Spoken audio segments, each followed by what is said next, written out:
कक्षा 12 भौतिक विज्ञान। आज हम लोग इस वीडियो में अध्याय 11 विकिरण तथा द्वैत में इलेक्ट्रॉन उत्सर्जन कैसे होता है इसका अध्ययन करेंगे। ये पार्ट 1 भाग ए कि कैसे इलेक्ट्रॉन उत्सर्जित होता है। जैसा कि आप लोग पिछली कक्षाओं में पढ़ चुके हैं, सन 1887 में वैद्युत चुंबकीय किरणें की उत्पत्ति से संसूचन पर विद्युत चुंबकत्व के मैक्सवेल समीकरण, हर्ट्ज के प्रयोग और 19वीं शताब्दी में रुंटगेन द्वारा 1895 में एक्स किरणों की खोज, 1897 में इलेक्ट्रॉन की खोज और 1870 में विलियम ब्रूस के द्वारा खोजी गई। इसमें बाद में 1879 में ये तीव्रता से चलने वाली ऋण आवेशी कणों का भी खोज किया गया, जिसमें ब्रिटिश भौतिक शास्त्री जे टॉमसन 1856 और 1940 के मध्य इस परिकल्पना की पुष्टि की थी। जिसमें जे टॉमसन ने पहली बार विसर्जन नलिका के आर पार परस्पर लंबवत विद्युत एवं चुंबकीय क्षेत्रों को स्थापित कर प्रायोगिक कैथोड किरण कणों के वेग तथा आपेक्षिक आवेश अर्थात आवेश और द्रव्यमान के अनुपात यानी E/m ज्ञात किया। उसमें प्रकाश का वेग जैसा कि आप जानते हैं 3 × 10⁸ मीटर पर सेकंड है, ठीक।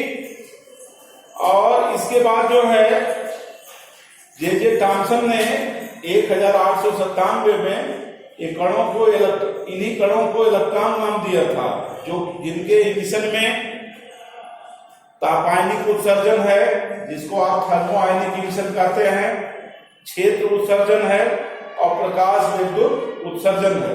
तो आइए हम लोग जो है इस इलेक्ट्रॉन उत्सर्जन में देखते हैं कि इलेक्ट्रॉन उत्सर्जित कैसे होता है। इसके लिए कौन उत्तरदायी है? स्वाभाविक है कि आप लोग जानते हैं, पढ़ चुके हैं, चालक, कुचालक, अर्धचालक, कंडक्टर, बैड कंडक्टर और सेमी कंडक्टर के बारे में आप जान चुके हैं। उसमें देखिए किसी चालक में फ्री इलेक्ट्रॉन होते हैं। क्या? फ्री इलेक्ट्रॉन होते हैं। और ये मुक्त इलेक्ट्रॉन जो है आवेशवाहक होते हैं, जो चालक में एक सिरे से दूसरे सिरे तक आवेश को पहुंचाते हैं, ठीक। लेकिन ये फ्री इलेक्ट्रॉन मुक्त कैसे होंगे? स्वाभाविक है, कुछ तो अपने आप मुक्त हो जाते हैं। जैसे देखिए हमारे वातावरण में ढेर सारे ऐसे पदार्थ हैं, धातु हैं, जिसमें प्रकाशों इलेक्ट्रॉनों का उत्सर्जन स्वयं होता रहता है। कुछ तो प्रकाश के द्वारा होता है, कुछ घर्षण के द्वारा होता है, कुछ आवेश देने पर होता है।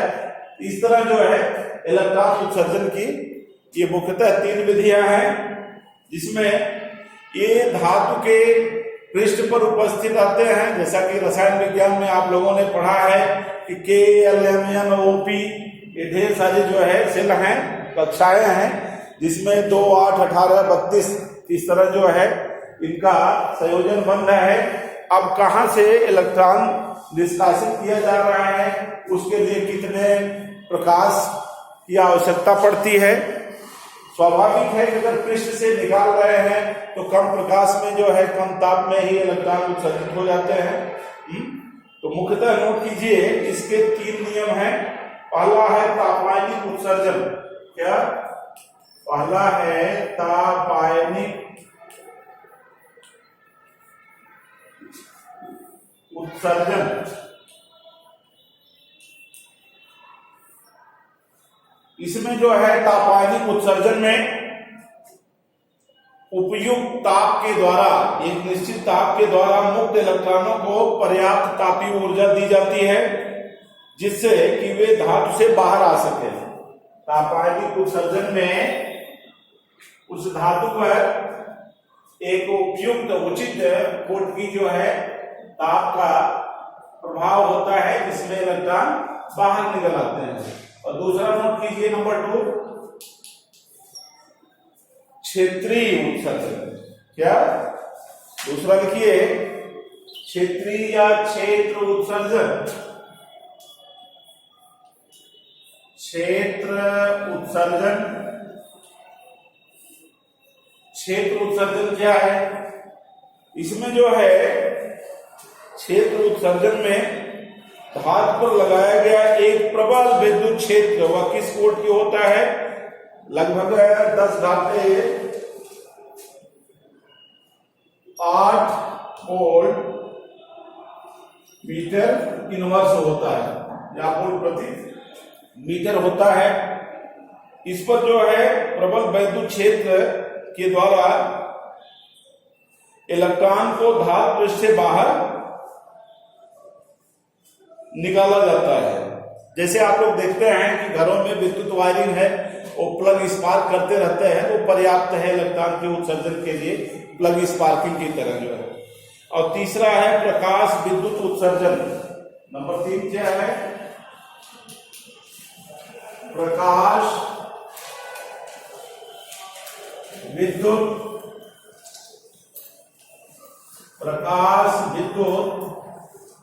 उत्सर्जन। नाम से ही स्पष्ट है बच्चों, ये प्रकाश विद्युत उत्सर्जन अर्थात धातु के पृष्ठ पर जो है क्या करते हैं, एक निश्चित उपयुक्त आवृत्ति की प्रकाश की किरणें धातु पृष्ठ पर पड़ती हैं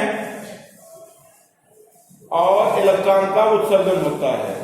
इसको प्रकाश जनित इलेक्ट्रॉन कहते हैं। जो इलेक्ट्रॉनों का उत्सर्जन होता है उसे प्रकाश जनित इलेक्ट्रॉन कहते हैं या फोटो इलेक्ट्रॉन कहते हैं, ठीक। और एक प्रकाश जनित इलेक्ट्रॉन जो है उत्सर्जन में धारा का भी प्रभाव होता है। अगर इनको जो है किसी परिपथ से जोड़ दिया जाए, ठीक।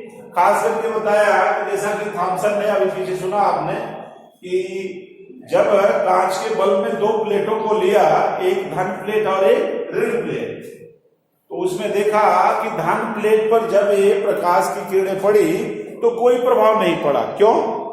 क्योंकि धन प्लेट से जो ऋण इलेक्ट्रॉन मुक्त हुए वो ऋण प्लेट से प्रतिकर्षित कर दिए गए, इसलिए धारा का प्रभाव नहीं हुआ। लेकिन जब ऋण प्लेट पर प्रकाश की किरणें डाली गई और उससे ऋण आवेश युक्त इलेक्ट्रॉन निकले तो धन प्लेट उसको अवशोषित कर लिया और गैल्वानोमीटर में देखा गया धारा मापी में कि धारा का प्रवाह होने लगा।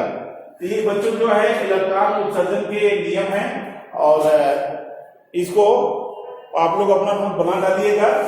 ये 3 है, इसमें तापायनिक उत्सर्जन है, क्षेत्र उत्सर्जन है और प्रकाश विद्युत उत्सर्जन है। इसके बाद हम लोग जो है प्रकाश विद्युत प्रभाव को पढ़ेंगे।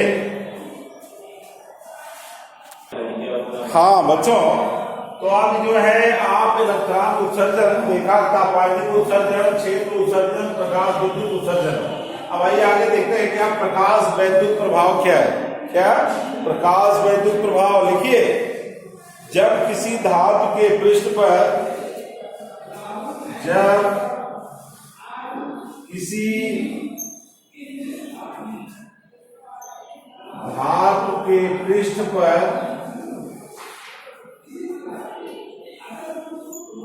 किसी धातु के पृष्ठ पर उच्च आवृत्ति का प्रकाश आपतित होता है, पृष्ठ पर उच्च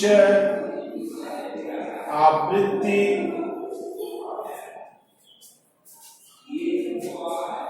का प्रकाश आपतित होता है,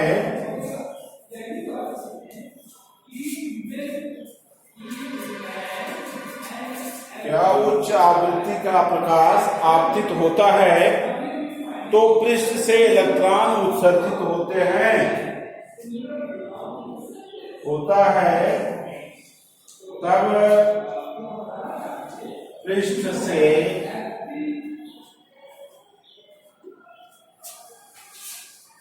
इलेक्ट्रॉन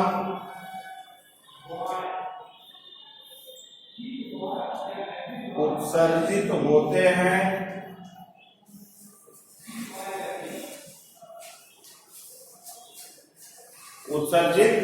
हैं, लिखिए।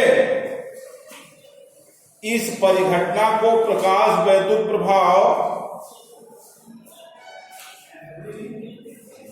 इस परिघटना को प्रकाश वैद्युत प्रभाव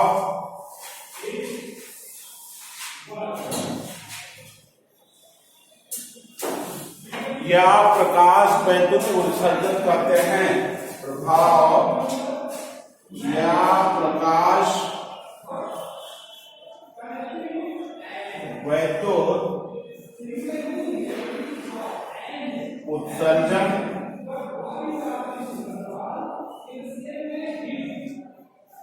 कहते हैं। क्या? प्रकाश वैद्युत प्रभाव। जब किसी धातु के पृष्ठ पर उच्च आवृत्ति का प्रकाश आपतित होता है तब पृष्ठ से इलेक्ट्रॉन उत्सर्जित होते हैं। इस परिघटना को प्रकाश वैद्युत प्रभाव या प्रकाश वैद्युत उत्सर्जन कहते हैं। और जो इलेक्ट्रॉन निकलते हैं उनको प्रकाश इलेक्ट्रॉन कहते हैं। क्या? उत्सर्जित इलेक्ट्रॉन को प्रकाश इलेक्ट्रॉन या फोटो इलेक्ट्रॉन कहते हैं। देखिए, उत्सर्जित इलेक्ट्रॉन को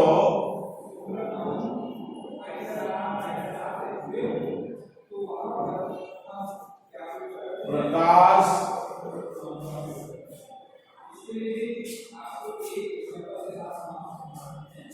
इलेक्ट्रॉन कहते हैं।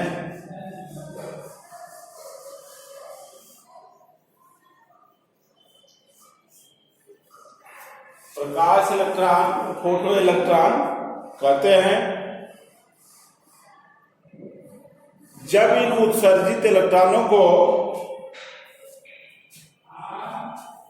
बंद परिपथ में बहने के लिए प्रेरित कर दिया जाता है तो इसमें विद्युत धारा बहने लगती है, जिसको प्रकाश वैद्युत धारा कहते हैं।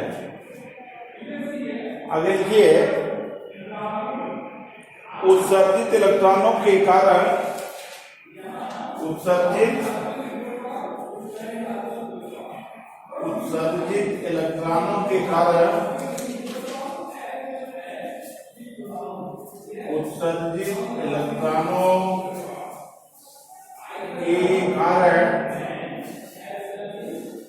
बंद परिपथ में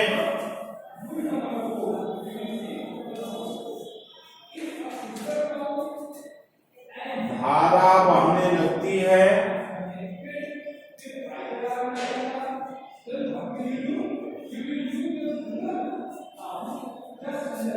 जिसे प्रकाश वैद्युत धारा कहते हैं। जिसे प्रकाश वैद्युत धारा कहते हैं। ठीक है। अब चूंकि ये है कि अब इसमें प्रकाश वैद्युत धारा के साथ साथ देखिए दो बातें होती हैं। एक तो क्या करता है, इलेक्ट्रॉन को उत्सर्जित करता है, धातु के पृष्ठ से इलेक्ट्रॉन को बाहर निकालता है, और दूसरा भाग इसका जो है इलेक्ट्रॉन को गति प्रदान करता है। ठीक, जैसा कि आइंस्टीन ने बताया है, आप जानते हैं कि जो है बंडल पुंज के रूप में एज फोटॉन प्रकाश की किरणें प्रकृति है ड्वेल नेचर, द्वैत प्रकृति है, एक कण और तरंग दोनों है। ठीक, इस तरह जो है आपने देखा कि प्रकाश वैद्युत प्रभाव क्या है। अब जो है हम लोग अगले वीडियो में